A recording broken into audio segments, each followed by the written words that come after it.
خاوتي عودتي مساء عليكم اهلا وسهلا مرحبا بكم يا جماعه الخير ازول في الله والسلام عليكم. J'espère que vous vous portez bien, j'espère que vous êtes en forme et j'espère que vous êtes bien prêts pour ce mois de Ramadan 2023 qui s'annonce très compliqué, difficile, notamment sur le plan du portefeuille. Par contre, sur le plan spirituel, alhamdoulilah, notre foi elle est inébranlable. Ce n'est pas une crise de foi que rencontre l'Algérie, en tout cas pas l'Algérie d'en bas, peut-être qu'il y a une crise de foi au niveau de l'Algérie d'en haut. C'est une crise sociale et économique terrifiante. Et dans les couches populaires, Amsaken paye très très cash les mauvaises décisions et la mauvaise gouvernance actuelle du pays.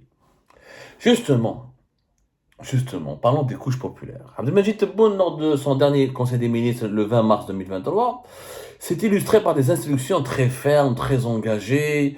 Il a vraiment fait des remontrances à ses ministres, il les a prévenus, leur a demandé d'aller sur le terrain, comme on l'a expliqué dans l'émission précédente, d'aller faire des visites de terrain, de faire un calendrier précis où tous les membres du gouvernement doivent aller dans les wilayas du pays pour rencontrer la population, écouter leurs préoccupations, de ne pas faire des promesses irréalisables, irréalistes, de ne pas lancer des actions avec des mécanismes irréfléchis.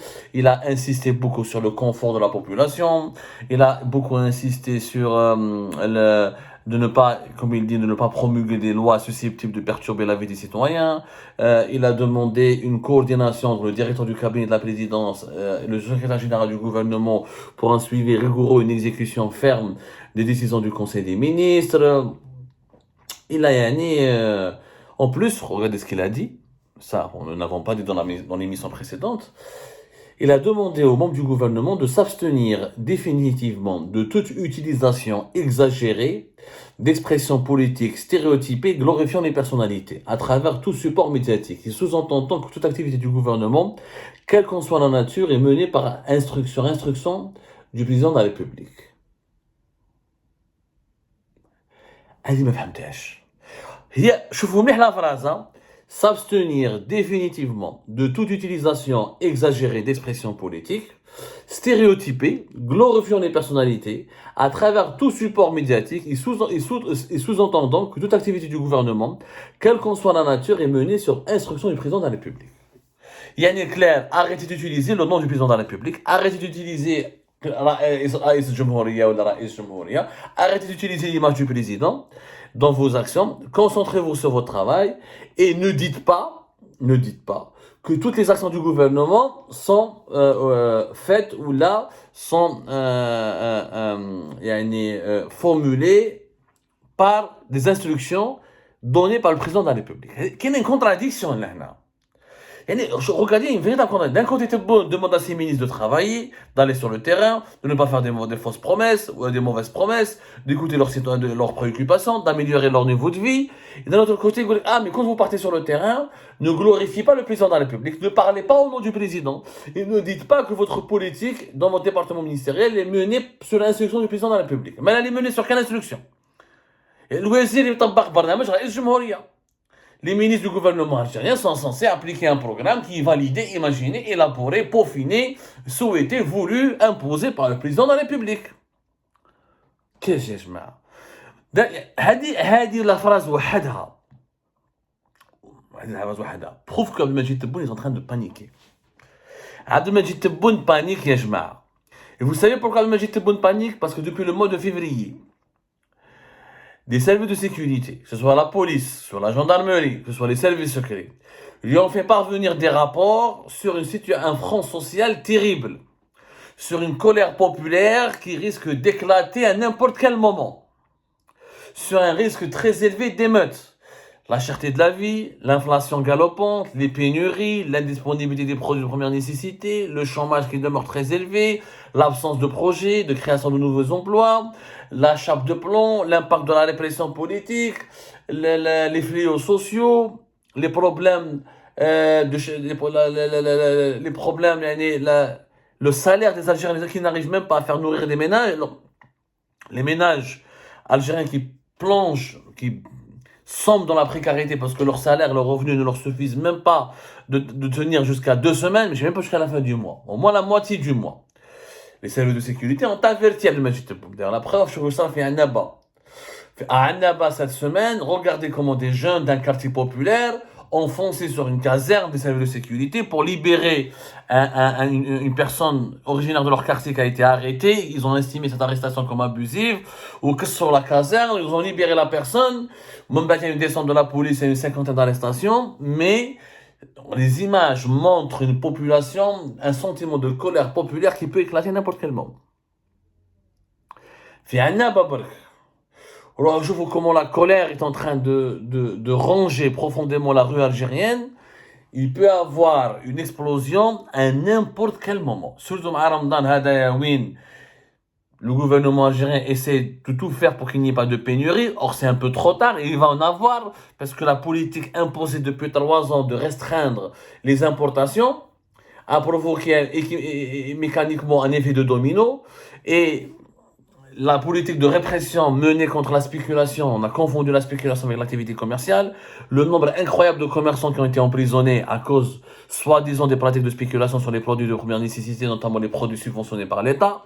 Une bonne partie des commerçants ne veulent pas vendre le lait, ne veulent pas vendre l'huile subventionnée, le sucre subventionné. Ils disent un carton ou la deux. Ils se demandent à la police, ils disent tu fais de la spéculation, ils reviennent au tribunal et achètent 20 ans de prison. Il y en a qui ont pris une perpétuité pour avoir caché quelques cartons d'huile ou de sucre.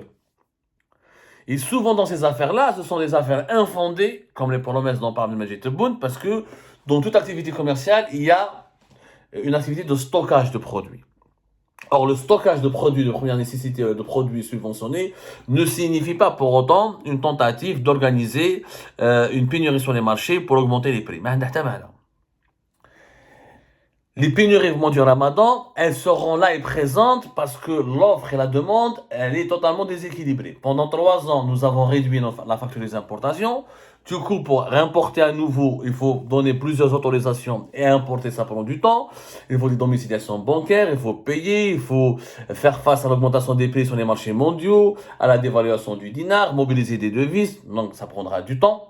Et le réveil de Tebboune à la fin du mois de février, il a été brutal, parce qu'il a les rapports sur un risque élevé d'émeutes et de protestation populaire.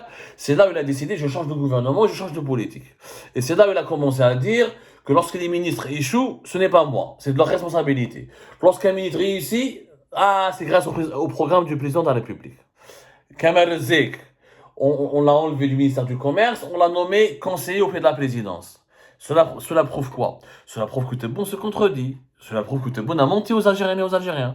Tu leur as dit, Tebboune a dit aux Algériennes et aux Algériens, il n'est pas celui qui a décidé de la politique anti-importation et de la politique de la réduction massive des importations de produits de large consommation et qui n'est pas responsable des pénuries des produits alimentaires, par exemple, des pénuries de produits finis tout court, soit des médicaments, des vêtements, etc., ou des objets d'électroménager, ou des produits industriels. Et d'un autre côté, donc, il punit le ministre du Commerce, l'Imsaf El-Mous, à qui il incombe entièrement la responsabilité de cette situation de pénurie, d'indisponibilité et de restrictions aux importations. Et en parallèle, il lui donne une promotion, il le nomme auprès de lui au niveau de la présidence. M. Tebboune. Ou c'est pas toi qui as décidé cette politique, ou c'est ton ministre. Mais les Algériens et les Algériens, ils ne sont pas idiots. En Algérie, ce n'est pas un ministre qui va décider à la place du président. Un ministre ne peut pas tout seul, sur un coup de tête, décider d'interdire les importations, de bloquer les opérations de domiciliation bancaire, de demander aux douanes, ou demander aux banques de ne pas, ou de changer les règles du registre de commerce, ou d'emmerder les importateurs. Ce n'est pas possible. C'est une instruction de la présidence de la République. Lyon, ils veulent tout rattraper. Tous les échecs accumulés pendant ces 3 ans, ils veulent les corriger à la veille du mois du Ramadan. Ce n'est pas possible. Parce que la politique menée à 3 ans de cela, elle n'a pas ébranlé que les importations, elle a touché la production nationale, qui n'a pas été redressée, qui n'a pas été encouragée. Les producteurs qui ont besoin de matières premières, qui ont besoin de services, qui ont besoin d'un crédit bancaire pour se développer et pour renforcer leur outil productif, n'ont pas été aidés, n'ont pas été encouragés. Au contraire, on les a mélangés, on les a placés dans la même catégorie que les importateurs. Et ça a créé des dégâts. Aujourd'hui, les entreprises nationales qui ne peuvent plus fabriquer certains produits qu'elles avaient l'habitude de fabriquer parce qu'elles n'ont plus accès à l'importation des matières premières, elles n'ont plus accès au financement de leurs opérations de commerce international. C'est ça la vérité dans laquelle aujourd'hui se retrouve l'Algérie. Abdelmajid Tebboune maintenant panique. Lorsqu'il a paniqué, il se réveille. Mais c'est un peu trop tard. On ne souhaite pas qu'il ait des émeutes. On est pour le militantisme pacifique, pour les manifestations pacifiques. Et encore, tout va bien, mais il y a un risque. Le djihad, à un moment donné, il va exploser. L'assoiffé, à un moment donné, il va exploser. Le chômeur, le pauvre, le précaire, le misérable, à un moment donné, il va exploser. Revoyez les images de Annaba.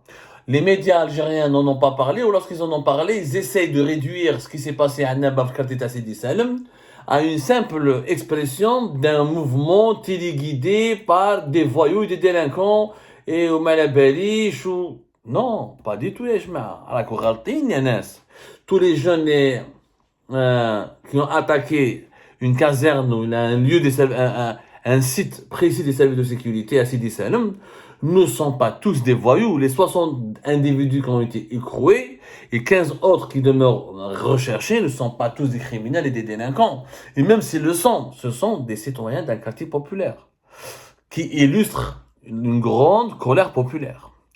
Tu as arrêté 60 individus. Quand tu as d'autres manifestations à travers le pays, tu vas mettre tout le monde en prison. Imaginons 10 milliers de personnes vont sortir.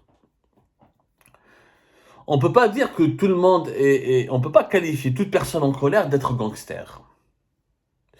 Et les fléaux sociaux comme la délinquance traduisent l'état de pauvreté, de précarité et les désillusions d'une société. Abdelmajid Tebboune, elle est belle au pire. Et c'est parce qu'il panique maintenant qu'il veut à tout prix de l'efficacité et des changements concrets. Parce qu'on est encore une fois à une année des élections présidentielles de 2024. Réellement, 2024, ça a commencé maintenant. Réellement, 2024, ça a commencé maintenant. Là, c'est l'année des élections. Une année, 3 ans sont déjà passés. Une année, ça va passer très rapidement. Et on va se retrouver dans la 5e année, il y a l'année des élections. Abdelmajid Tebboune a besoin de bilan. Abdelmajid Tebboune, il a beaucoup insisté, d'ailleurs, je cite sa phrase, dans le communiqué final du Conseil des ministres, ce 20 mars 2023, sur le respect rigoureux des citoyens et du sentiment général dans toute démarche entreprise, en ce sens que la satisfaction du peuple est l'unique critère témoin de la bonne performance en vue d'édifier une Algérie respectable et forte. Ah bah, puisqu'on parle de la satisfaction du peuple, eh ben le peuple n'est pas satisfait. Que Tebboune, encore une fois, parte à la rencontre de son peuple, qu'il lui parle, qu'il l'entend, qu'il partage un petit peu la dureté de son quotidien, qu'il se déguise en simple citoyen, il prend le coup fin, il va dans les marchés où il chauffe les prix, il va يشوف الناس كيفاش راهي تعيش, واش راهي تاكل, le salaire des ménages, des familles algériennes, combien il peut durer. Et combien de familles arrivent à vivre de leur salaire jusqu'à la fin du mois sans s'endetter, sans faire du crédit, ou là, tout en consommant en toute dignité les produits les plus élémentaires. هذوما les questions que Tebboune, هذوما les réponses, les questions auxquelles Abdelmajid Tebboune a peur de répondre, parce que les réponses sont terrifiantes. Il y a une précarité, une pauvreté sans exception en Algérie. نتوما على بالكم الناس اللي يتبع فينا راهي عايشه في الجزائر واللي عنده نيه عايش في طنجة لا de la famille en Algérie ورانا نشوفوا. Les gens n'arrivent plus. Les gens sont saturés par les problèmes de l'inflation, de la cherté de la vie. Des produits simples sont devenus un luxe. Il y a des familles qui rêvent de poulet, qui rêvent de viande rouge, qui rêvent de quelques légumes et de quelques fruits. L'oignon, le besbès, shlada, sont en train de devenir des produits largement inaccessibles. Je ne parle pas des vêtements, des produits d'électroménager, des voitures, des machines et des manabelish et des produits industriels. J'en parle même pas de cela. Il y a des familles algériennes qui n'arrivent même pas à fantasmer sur ces produits et sur ces services. La situation sur le front social est catastrophique. Les services de sécurité ont averti la présidence. La présidence doit aller passer à l'action. Ce qu'il aurait fallu faire, c'est d'enlever ce premier ministre et de doter et de changer tout le gouvernement. Mais chez 11 ministères, dont uniquement 3 ministères importants et dont 2 ministères régaliens. Parce que ce changement, il n'y a eu que 3 ministères importants. Le commerce, les finances, les affaires étrangères. Il fallait tout changer. Il fallait faire une vingtaine de nouveaux ministres, réduire le nombre des ministères, recomposer le gouvernement, faire un gouvernement d'une dizaine une petite dizaine de ministères, voire même 10 départements ministériels, pas plus, une superbe équipe bien soudée avec un chef d'orchestre, un premier ministre capable de proposer un plan de développement et de redresser le pays et d'aller sur le terrain et de rassurer les Algériens et de leur demander de patienter et de l'aider et de contribuer ensemble à bâtir une Algérie plus sûre et plus développée. Ce qui n'a malheureusement pas été fait. Et je pense que le sentiment de panique et de les craintes d'Abdelmajid Tebboune ne vont pas se dissiper dans les jours à venir, parce que ce qui va se passer pendant ce ramadan, eh ben, va renforcer ces craintes plutôt, parce que vraiment, les classes populaires notamment, on a plus de, il y a plus de classe moyenne d'ailleurs en Algérie. L'Algérie, la population algérienne, elle est maintenant composée essentiellement de classes populaires et de fonctionnaires de l'État. Et entre les deux, il y a un vide sidéral. Les classes populaires et même les fonctionnaires de l'État vont beaucoup souffrir. Ils vont avoir un accès très limité à la nourriture et aux produits alimentaires ou aux produits de large consommation. Voilà, les produits de large consommation. Et ça va être très compliqué, ça va nourrir une frustration terrible au sein de la société algérienne. Nous ne sommes pas à l'abri d'une explosion de la colère populaire.